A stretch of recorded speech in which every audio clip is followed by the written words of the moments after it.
Hi, welcome back to infinite creation.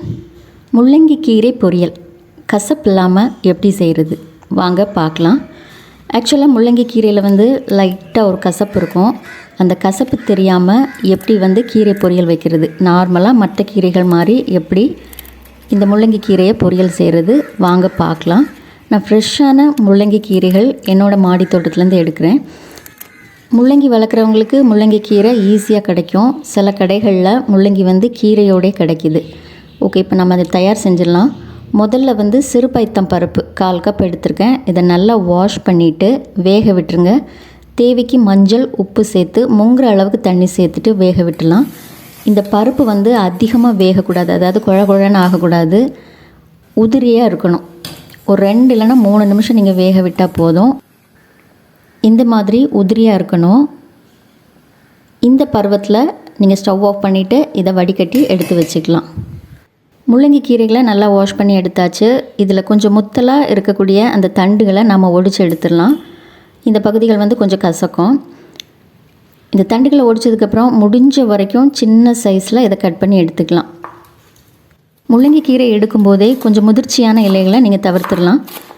மென்மையான இலைகளை, அதாவது தளிர் இலைகளை யூஸ் பண்ணிக்கலாம். இலைகளை கட் பண்ணி எடுத்தாச்சு. இந்த கீரைக்கு ஏற்ற மாதிரி சின்ன வெங்காயம் 15 சின்ன வெங்காயம் எடுத்திருக்கேன். அதையும் ஸ்லைஸ் பண்ணி எடுத்துக்கோங்க. காரத்துக்கு ஏற்ற மாதிரி பச்சை மிளகா. இப்போ கடாயில் 2 ஸ்பூன் எண்ணெய் சேர்த்துருக்கேன். இதில் கடுகு, உளுத்தம்பருப்பு, தட்டி வச்ச பூண்டு சேர்க்கும்போது இன்னும் கொஞ்சம் வாசனையாக இருக்கும். அடுத்ததாக காஞ்ச மிளகாய், அதுக்கப்புறமா கருவேப்பிலை. இது கொஞ்சம் பொரிஞ்சு வந்துடட்டும். பொரிஞ்சதுக்கப்புறமா நம்ம நறுக்கி வச்ச சின்ன வெங்காயத்தை சேர்த்துடலாம். சின்ன வெங்காயம் நல்லா வதங்கணும். அது வதங்கும்போது டேஸ்ட் அவ்வளோ நல்லாயிருக்கும். நீங்கள் சின்ன வெங்காயத்துக்கு பதிலாக பெரிய வெங்காயமும் சேர்க்கலாம். பட் நல்ல டேஸ்ட் சின்ன வெங்காயத்தில் தான் கிடைக்கும்.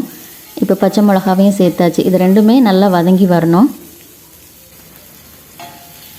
ஓரளவு வதங்கியிருக்கு, இன்னும் கொஞ்சம் வதங்கணும். இப்போ நல்லா வதங்கியாச்சு.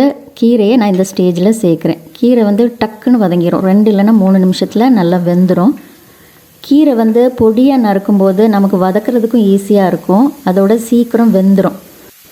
கீரை நம்ம முதல்ல சேர்க்கும்போது நிறையா இருந்த மாதிரி இருக்கும். பட் வதங்க அது ரொம்பவே கம்மியாயிரும்.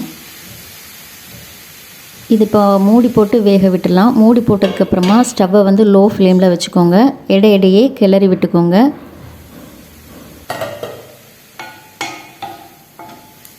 ஓரளவு வதங்கியிருக்கு. இதை மறுபடியும் மூடி போட்டு வேக விட்டுடலாம்.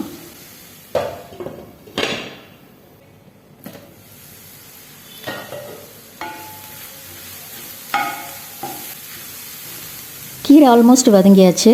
அடுத்ததாக இதில் தேவைக்கு ஏற்ற மாதிரி உப்பு சேர்த்துக்கலாம். உப்பு சேர்த்துட்டு நல்லா மிக்ஸ் பண்ணி விட்டுக்கோங்க. அதுக்கப்புறமா நம்ம வேக வச்ச சிறுபைத்தம் பருப்பு இந்த மாதிரி உதிரியாக இருந்தால் மிக்ஸ் பண்ணுறதுக்கும் ஈஸியாக இருக்கும், டேஸ்ட்டாகவும் இருக்கும், பார்க்குறதுக்கும் நல்லாயிருக்கும். இது இன்னும் நல்லா குழஞ்சிட்டு அப்படின்னா அது பொரியல் மாதிரி இருக்காது, அப்படி கூட்டு மாதிரி ஆயிரும்.